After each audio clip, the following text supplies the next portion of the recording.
안녕하세요.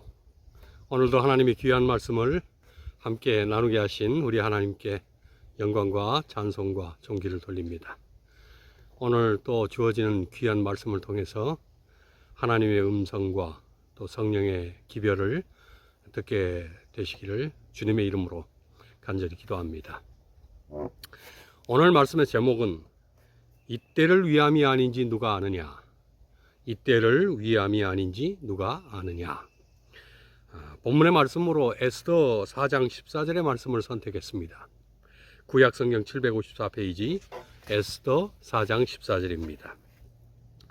이때에 네가 만일 잠잠하여 말이 없으면 유다인은 다른 데로 말미암아 노임과 구원을 얻으려니와 너와 너의 아비집은 멸망하리라.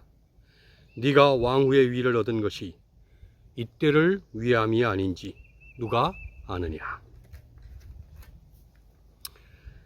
하나님의 주관하시는 역사의 손길은 하룻밤 사이에 바벨론 제국에서 메데파사 제국으로 그 패권이 넘어가게 하셨습니다. 오늘 본문인 에스더 사건은 메데페르시아의 아하수에로 왕 때 일어난 사건입니다. 아하수에로 왕의 왕후는 아름다운 미모를 가졌던 에스더였습니다. 그런데 총리 하만의 간계로 페르시아에 흩어져 살던 모든 유대인들이 죽음의 운명을 만나게 되었습니다.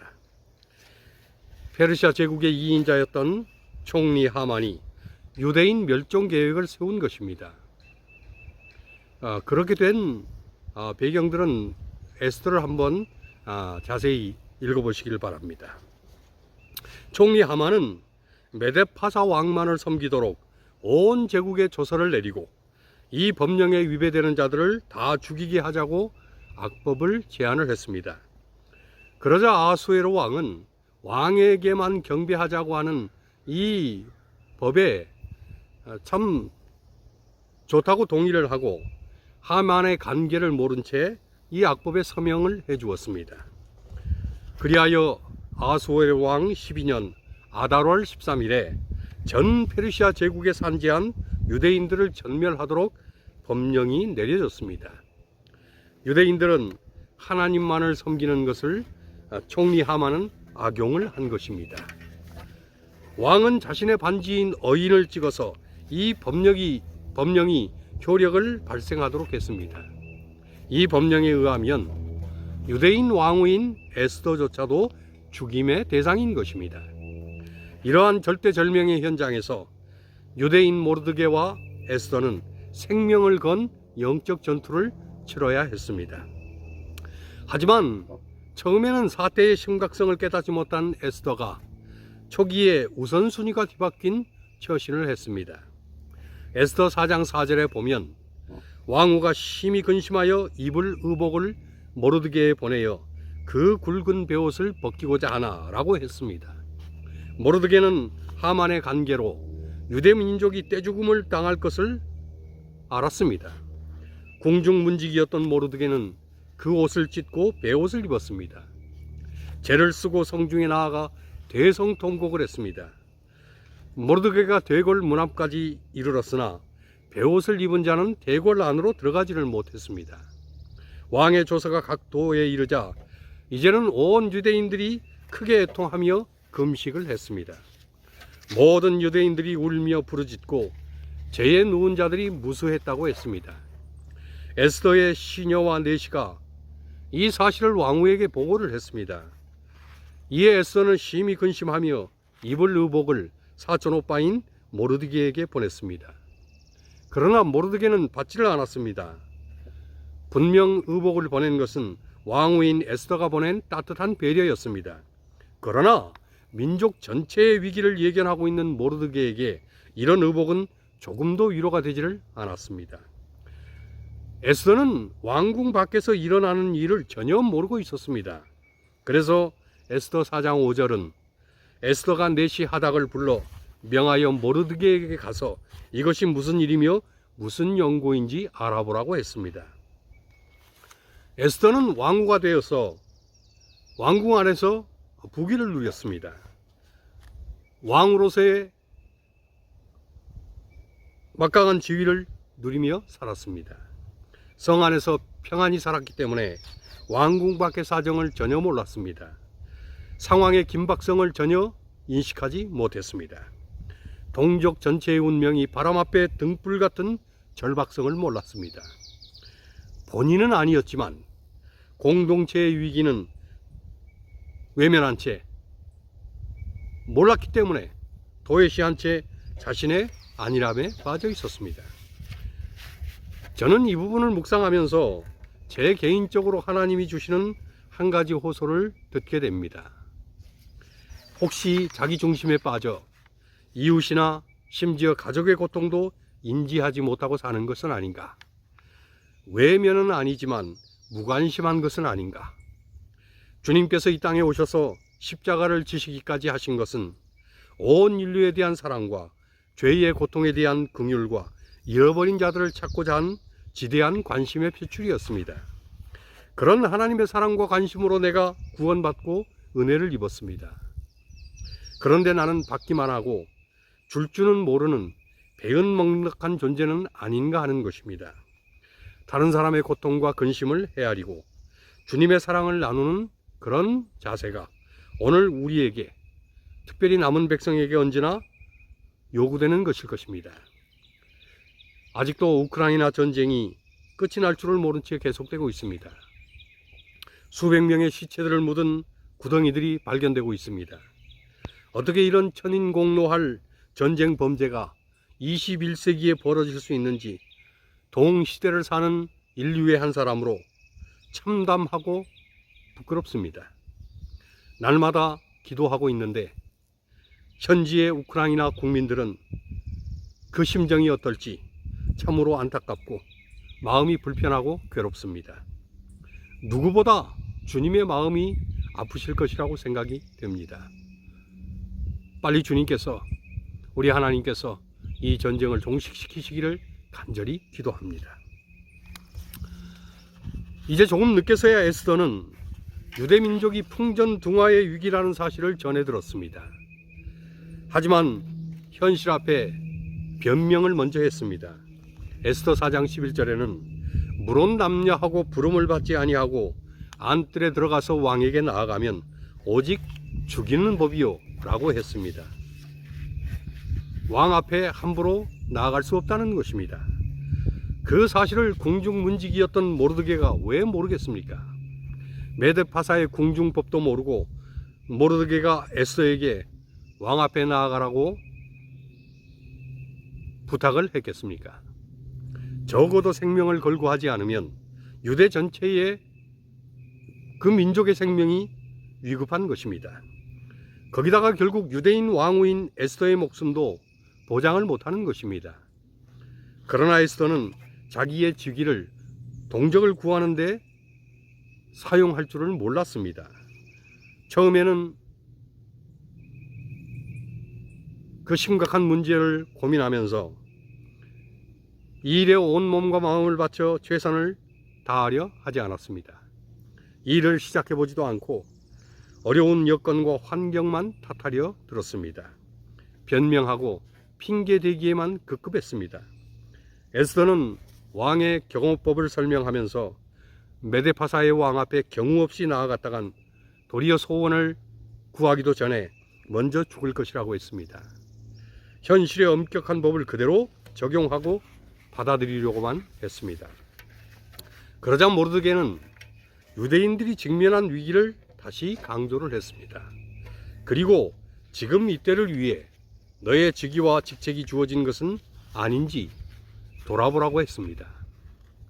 더하여 오늘 처음에 읽었던 성경 본문에서처럼 에스더 4장 14절에 이때에 네가 만일 잠잠하여 말이 없으면 유대인들은 반드시 다른 방법으로라도 하나님께서 구원을 얻게 하려니와 너와 너의 아비집은 망하리라고 했습니다.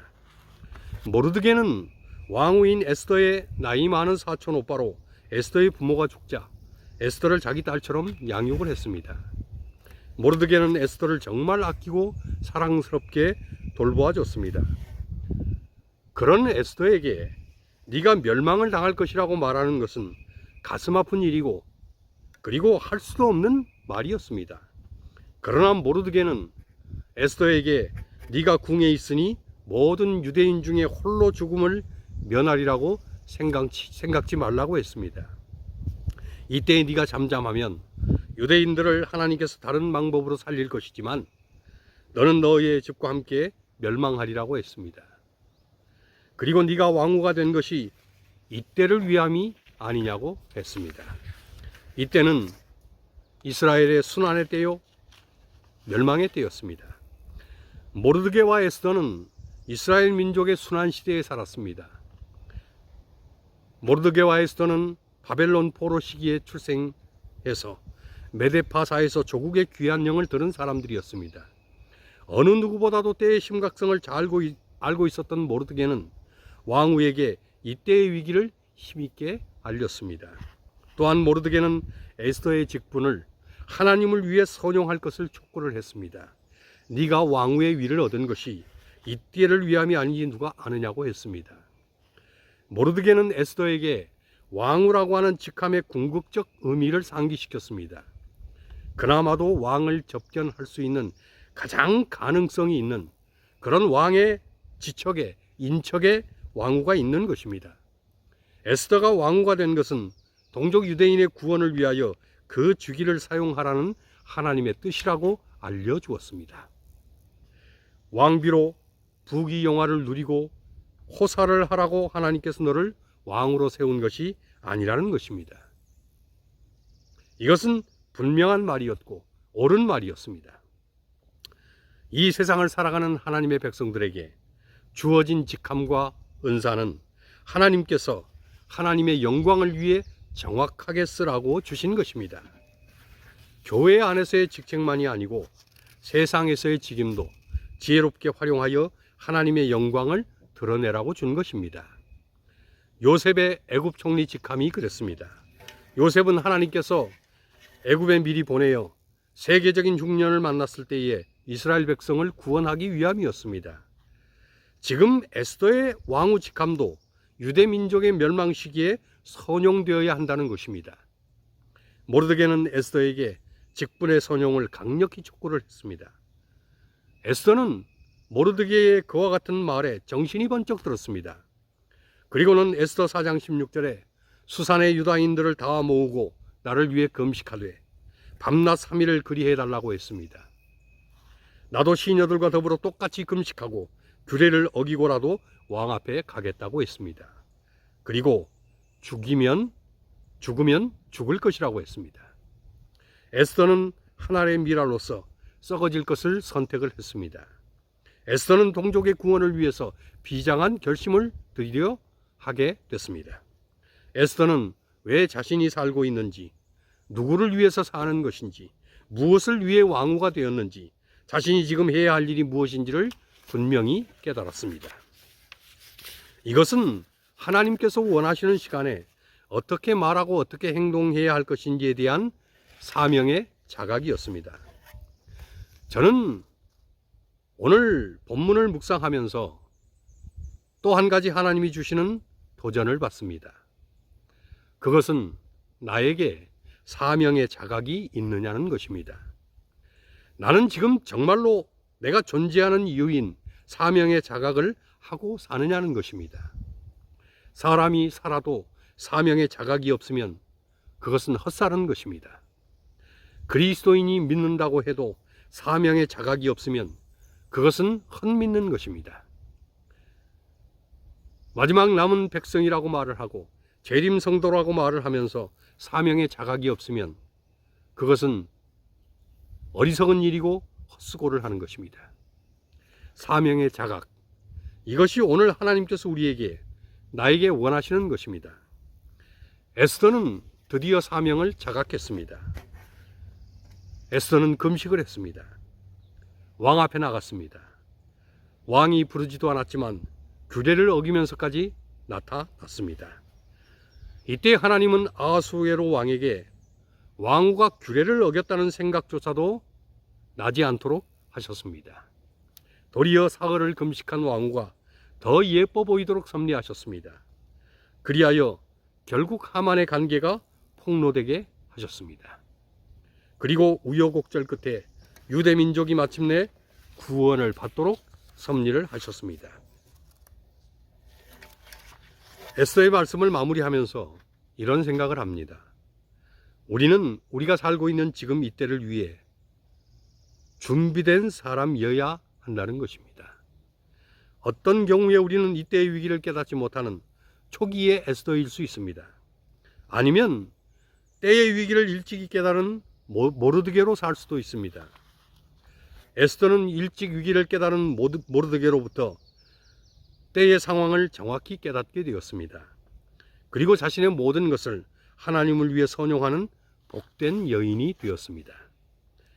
우리는 우리가 사는 이때를 정확히 직시해야 합니다.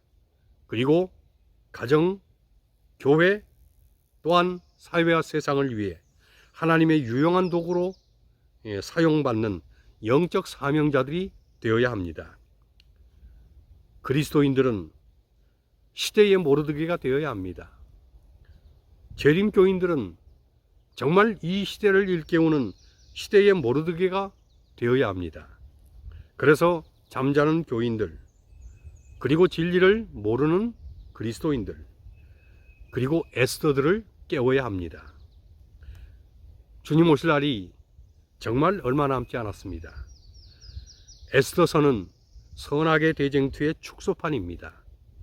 모르드게는 예수 그리스도를 상징하고, 에스더는 남은 교인을 상징하고, 하만은 사단의 하수인을 상징합니다. 결국